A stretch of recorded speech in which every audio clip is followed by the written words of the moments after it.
मेरा नाम विमल सैनी है। मैं ग्राम बादशाहपुर का रहने वाला हूँ। ये मेरे पिताजी हैं महेश कुमार सैनी।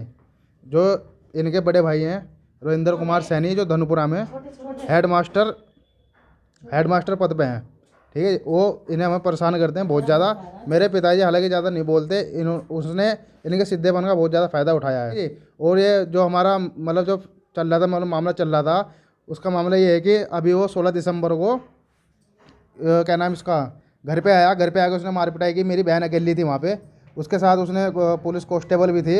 उसने ऊपर को चढ़ के छत पे सीढ़ी वाड़ी लगा, ऊपर चढ़ा, वो गुंडे ले आया और मेरी बहन के साथ मार पिटाई की पुलिस कांस्टेबल ने। मुझे उसका नाम नहीं पता, महिला कांस्टेबल थी वो, मुझे उसका नाम वगैरह कुछ नहीं पता।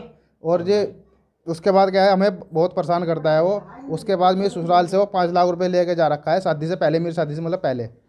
और उसे पैसे के लिए बोलते हैं, पैसे देने के लिए मना करता है वो।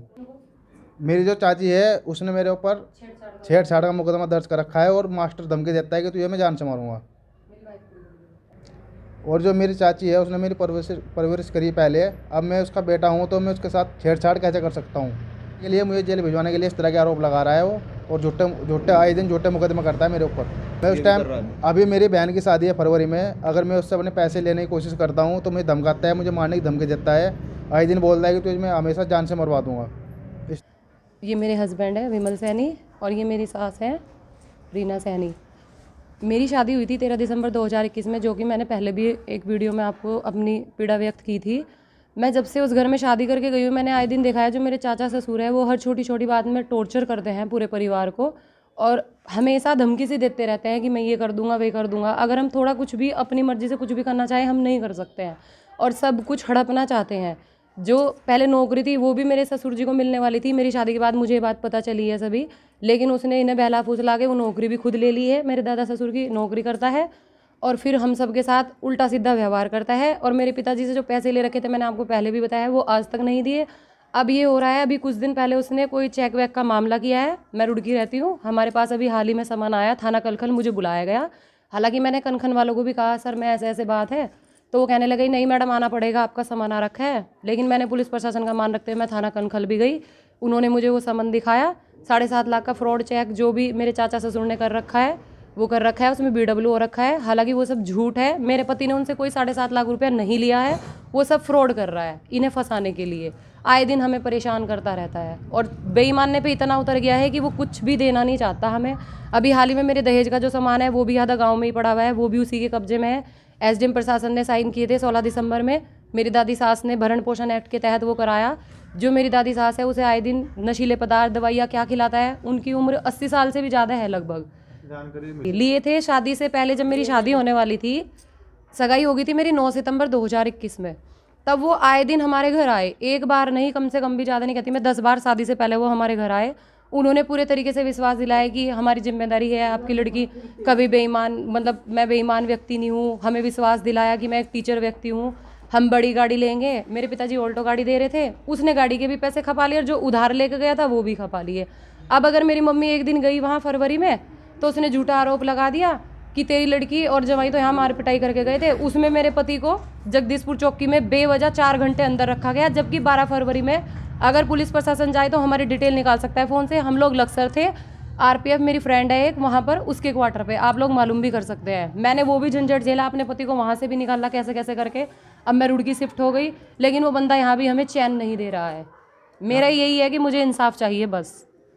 मैं यही होगा, देखो अगर मेरे पति के साथ कुछ भी हुआ, कोई भी दुर्घटना हुई, मेरे ससुराल में से किसी के साथ हुई, इसका जिम्मेदार सिर्फ मास्टर होगा, क्योंकि उसने हमें इतना परेशान कर दिया। अब मैं चाह रही हूँ अगर किसी भी तरीके से कोई भी समाधान नहीं निकला इस बात का, मैंने जो वहाँ के प्रधान है बादशाहपुर के, उनसे भी कितनी बार कहा कि इनसे बैठ के फैसला करवा दीजिए, इनसे बैठ के फैसला करवा दीजिए, लेकिन प्रधान का यही कहना है। अंत में प्रधान ने मुझे कहा बेटा वो नहीं बैठना चाह रहा है, हमने सारी कोशिश कर ली, वो ये कहता है जो उन्हें करना है करने दो, मैं नहीं बैठने का, ना मैं फैसला करने का। बस मैं ऐसे ही उन्हें आए दिन परेशान करता रहूँगा, वो हमें आए दिन परेशान करता है। एक सापुर का व्यक्ति है उसके साथ लगा हुआ है ओमदत्त, मैं व्यक्त कर रही हूँ इस बात को भी।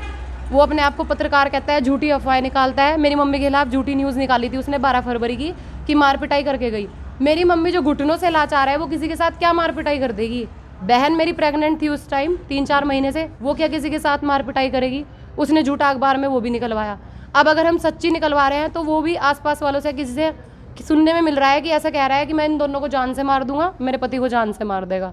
आप ही बताइए, अगर मैं अपनी पीड़ा आपके सामने व्यक्त नहीं करूंगी तो फिर मैं करूँ क्या? जब वो बंदा सामना नहीं कर रहा, पंचायत में नहीं बैठ रहा, किसी के कहने से कहीं नहीं आता, मैं कुछ तो करूँगी। फिर परेशान हो गए, मुझे मजबूरन मीडिया का ही सहारा लेना पड़ा। फिर बादशाहपुर से मेरा नाम रीना है, मैं महेश कुमार की पत्नी बोल रही हूँ।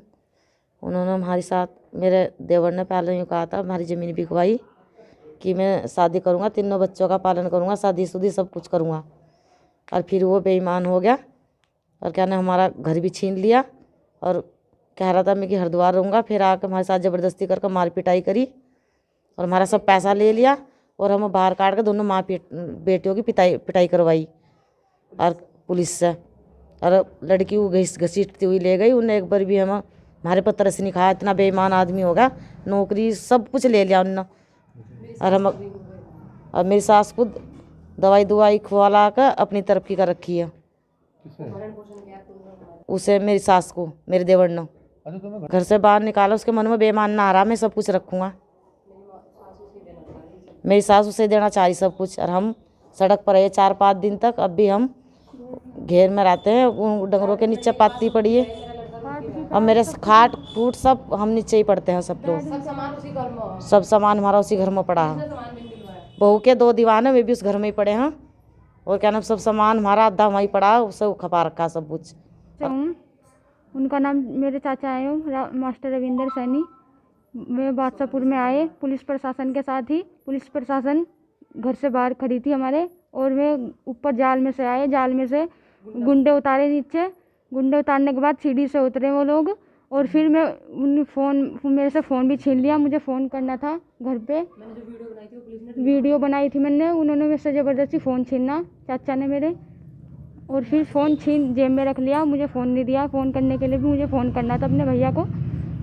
और उसके बाद फिर उन्होंने हमसे कांस्टेबल ने मेरे साथ मार पिटाई की। फ़ोन ना देने पर मुझे घसीट के घर से बाहर ले गए वो पुलिस कांस्टेबल, और मेरे साथ मार पिटाई की इन्होंने बहुत। मैं सरिता सानी सलेमपुर से हूँ और मैंने लड़की की शादी की पर के 13 दिसंबर को।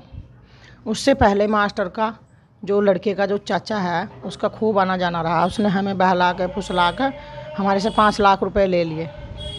फिर अब उसके बाद जब हम उसे कहते हैं पैसों के बारे में तो हमारे साथ लड़ता है, झूठे मुकदमे करता है। लड़की को घर से, वहाँ से उसका सामान सब अब अपना आप रहने लगा घर में। लड़ाई करता है, जब भी हम पैसे मांगते हैं जब भी लड़ाई करता है। क्या कहता है वो? कहता है कि मैंने नहीं लिए, मैंने इतना पैसा लगा दिया शादी में, ये कर दिया वो कर दिया, वहाँ लग गया वो तो पैसा, मैंने उसी से शादी कर दी, फलाना ये है, ढिंका है, ये ऐसा करता है। बस लड़ाई करता है जब भी हम जाते हैं। लड़की जाती है उसके साथ भी, हम जाते हैं हमारे साथ भी।